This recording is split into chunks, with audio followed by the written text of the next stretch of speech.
ពិសាអាហារពេលព្រឹកអត់តែមីងថ្ងៃនេះខ្ញុំប្រញាប់ទៅក្រុមហ៊ុន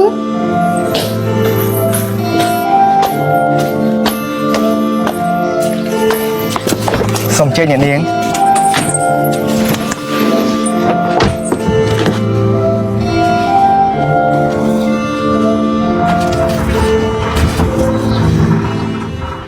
ថ្ងៃនេះខ្ញុំមានរឿងចង់ប្រកាសប្រាប់អ្នករាល់គ្នាក៏ដឹងហើយថាខ្ញុំនេះមានសុខភាពមិនសូវល្អនោះទេចឹងហើយខ្ញុំមិនអាចបន្តការងារនេះបានទៀតទេ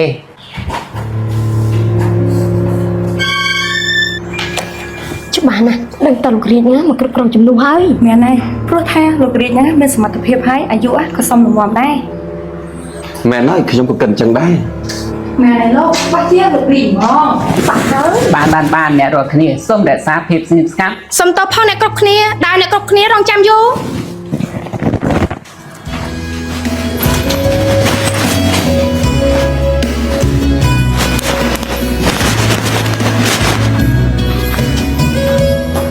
លោកប៉ាងសុំតបផងណាលោកប៉ាងដែលខ្ញុំមកយើងពីណាគេហ្នឹងមកសួរយើងមិនដឹងអ្នកណាគេនឹងខ្ញុំក៏មិនដឹងដែរធ្វើឲ្យអ្នកគ្រប់គ្នារងចាំយូរហើយណាអ្នករាល់គ្នាខ្ញុំសូមណែនាំបន្តិចទៅចុះនេះគឺជាកូនស្រីតែមួយគត់របស់ខ្ញុំហើយនាងនឹងមកគ្រប់គ្រងក្រុមហ៊ុននេះបន្តពីខ្ញុំគ្រប់គ្រងបន្តសំអស់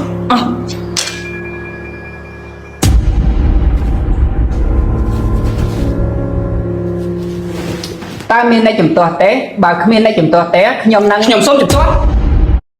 នេះវាស៊ីនឹង A រូបមន្តថ្មីជាមួយវីតាមីន A 100 ដងស្បែកភ្លឺថ្លាជាងមុនក្នុងរយៈពេល7ថ្ងៃប្រើឥឡូវនេះសូមជំទាស់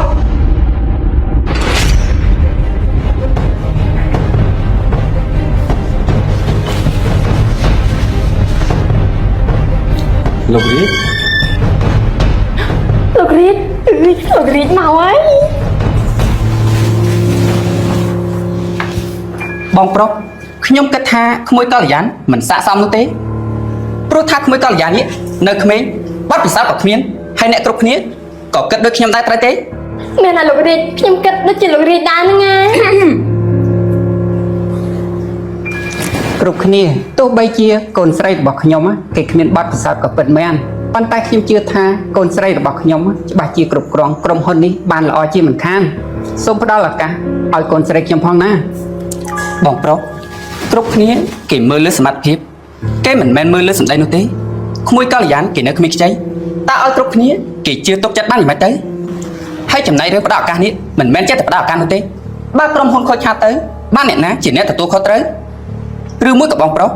ចង់ឲ្យម្ចាស់ភាគហ៊ុនគ្រប់គ្នានេះគេជាអ្នកទទួលខុសត្រូវមែនហើយខ្ញុំយល់ស្របជាមួយលោករាជបងប្រុសឃើញទេគ្រប់គ្នាគេមិនយល់ស្របឡើយលោកពូសូមលោកពូផ្ដល់ឱកាសខ្ញុំពិសោធន៍ខ្លួនឯងបានម្ដងទៅខ្ញុំជឿថាខ្ញុំអាចធ្វើបានឯងចង់ពិសោធន៍ខ្លួនឯងខ្លាំងណាស់មែនទេពិតមែនទេបានបើវាជាបំណងរបស់ឯងទៅហើយតែពូមានសំណើមួយគ្រប់គ្នាក៏ដឹងហើយថាពេលនេះក្រុមហ៊ុនរបស់យើងកំពុងតែមានបញ្ហារឿងកណាត់តែបើក្មួយកល្យានអាចដោះស្រាយបញ្ហានេះបានខ្ញុំនឹងយល់ស្របឲ្យក្មួយកល្យាននេះឡើងធ្វើជា CEO ហើយប្រហែលជាគ្រប់គ្នាក៏យល់ស្របដូចគ្នា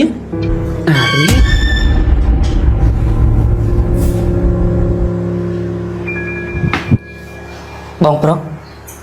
ឬមួយក៏បងខ្លាចកូនបងនេះគ្មានសមត្ថភាពរាជឯងលោកពូក្នុងនិយមន័យមានកល្យានខ្ញុំនេះគ្មានពាក្យថាខ្លាចនោះទេល្អពូនឹងរងចាំមើលឯងក្មួយសម្លាញ់បានពូរងចាំមើលទៅ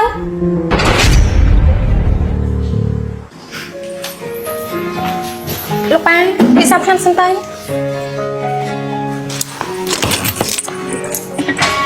លោកប៉ាបារម្ភរឿងនោះមែនទេមែនហើយកូនលោកប៉ាកុំបារម្ភអីខ្ញុំនឹងរកវិធីដោះស្រាយរឿងនេះឲ្យបានលឿនបំផុតណាកល្យានកូន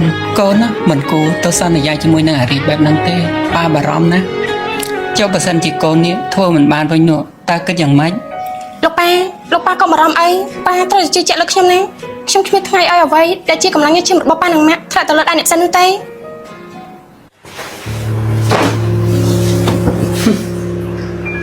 នេះកល្យានអើយចង់សាកជាមួយអ្នកណាមិនសាកមកសាកជាមួយជើងចាស់ដូចជាយើងផងអីទៅមិនរួចនោះទេច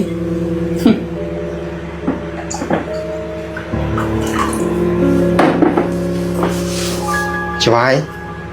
នេះឯងមកដល់ហើយ បាទច្បាយតើច្បាយចង់ឲ្យខ្ញុំនេះធ្វើយ៉ាងម៉េចទៅ ស្ដាប់យើងណាឯងធ្វើយ៉ាងម៉េចក៏ដោយកុំឲ្យនាងកល្យានវាស្ដាប់ក្រុមហ៊ុនបានឯសោះឯងគួរតែយល់នៅអ្វីដែលយើងចង់និយាយហ្នឹងណា បាទច្បាយ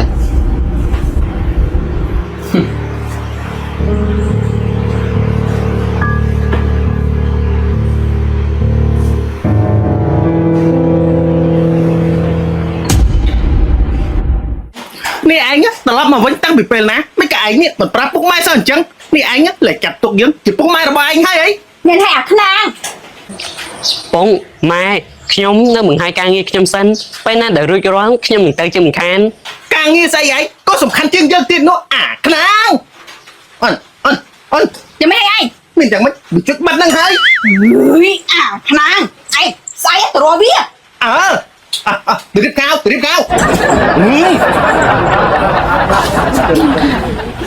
ខ្ញុំសុំទោសផងពុកម៉ែខ្ញុំមិនទាន់រួចការងារពិតមែនចង់ជេរក៏ជេរទៅ